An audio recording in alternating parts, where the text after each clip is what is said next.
Ladies and gentlemen, welcome back to class number 9 of the Obsession Beast Parent Education Level 1 course.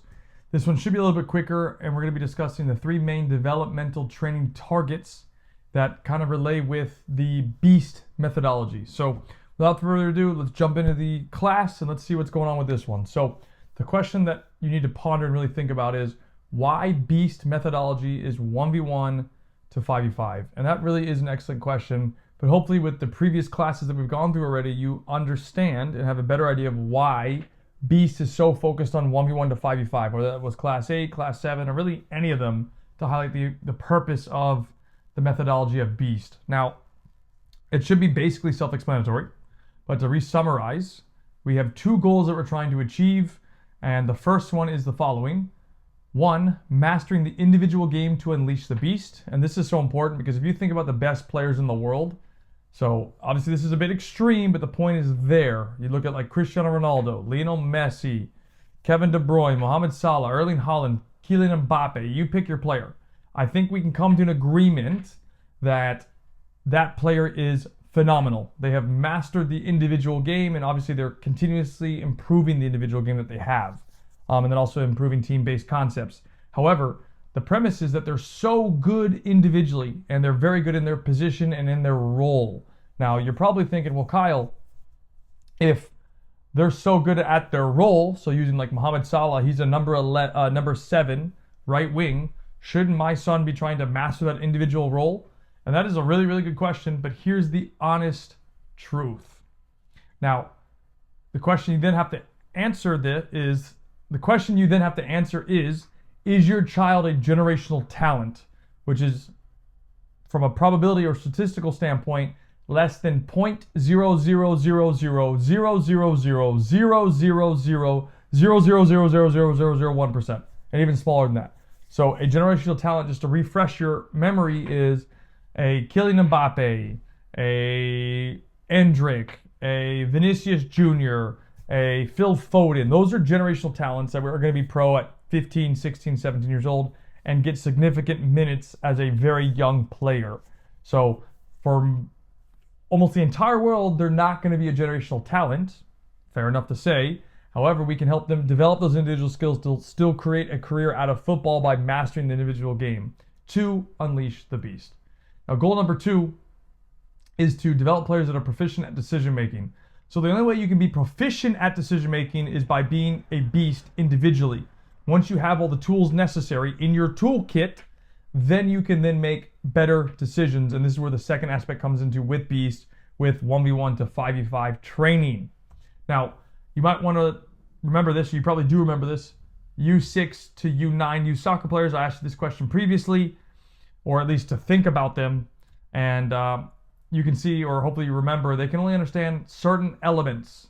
The average U6, U9 player, which would be themselves, the ball, defender, and teammate. So it's a repeat, right? Now, this is where it does change a little bit, okay? Think about the 77, 9v9, or 11v11 game. And I want you to really analyze this for a second. And I already gave you the key point below it, but think about it. If you have 7v7, and the opposing team is playing a 2-3-1. So they have a goalkeeper, they have 2 defenders, 3 midfielders, and a striker.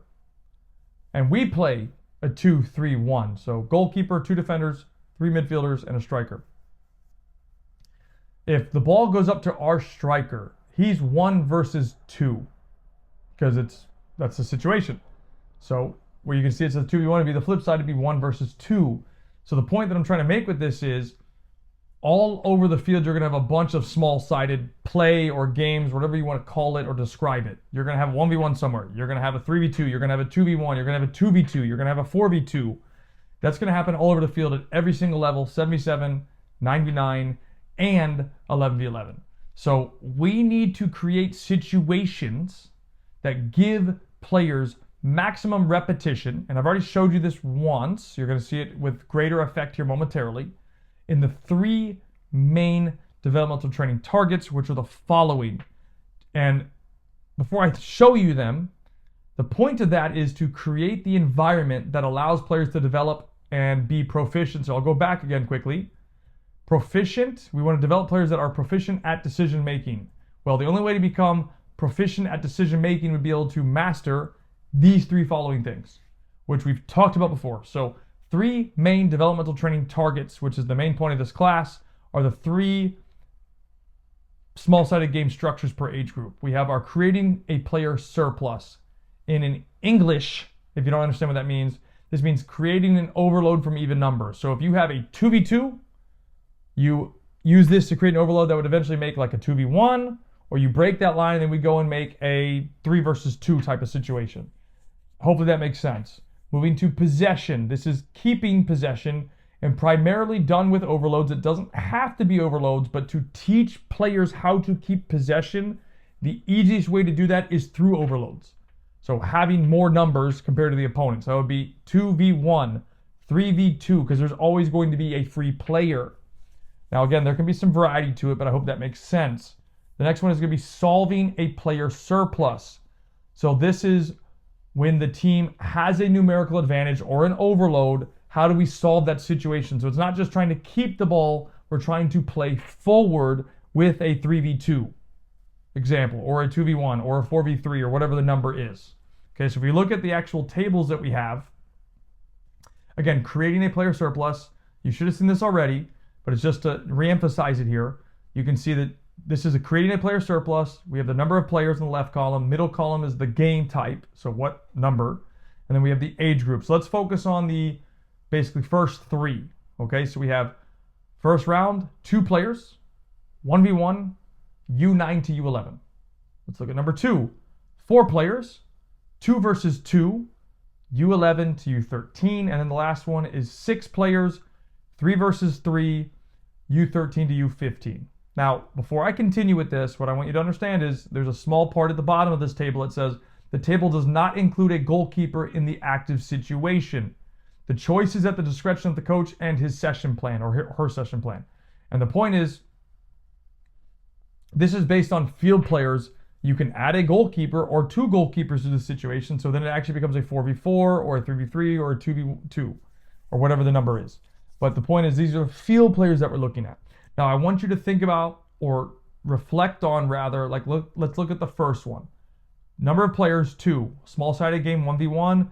Age group, U9 to U11.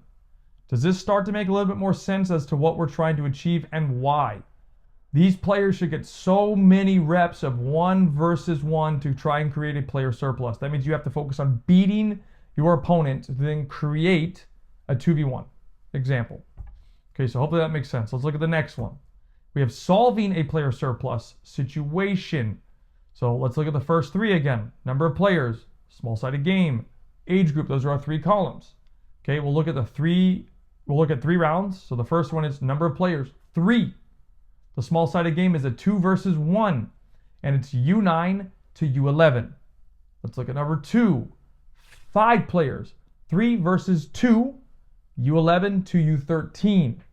Let's look at the final one, 7 players, 4 versus 3, U13 to U15. So again, situationally or sequentially, it's the same thing. Small or extremely small, 3 age groups. Slightly bigger, 3 age groups. Slightly bigger, 3 age groups. And if you look at the numbers, it's sequential. 2v1 to 3v2 to 4v3 and so on and so forth. So I'll say this again. It would be unreasonable for me, you as a parent, or your coach to expect a player to be able to do 4 versus 3 proficiently at a high level if they're not able to do 2v1 or 3v2. It just wouldn't make sense, and it would be unreasonable for us to expect them to be able to perform that if they can't do it at the beginning step, the intermediate step, advanced step, so on and so forth. Okay, let's look at the next one. Now, please remember, before we go to the next one, look at the wording underneath. The table does not include a goalkeeper in the active situation. The choice is at the discretion of the coach and his or her session plan. Okay, now let's look at the final one, possession. So we have 3 categories: number of players, small-sided game, and age group. So number of players for the first category, 3, 2v1, U9 to U11. Let's look at category number 2, 4 players, 3 versus 2, U11 to U13. And then we look at the final one, 7 players, 4 versus 3, U13 to U15. Okay, so again, same principle. It's all extremely small-sided numbers. First round for 3 years, 2 versus 1. When they get to U11, then they introduce 3 versus 2. When they get to U13, then it's introduced to 4 versus 3.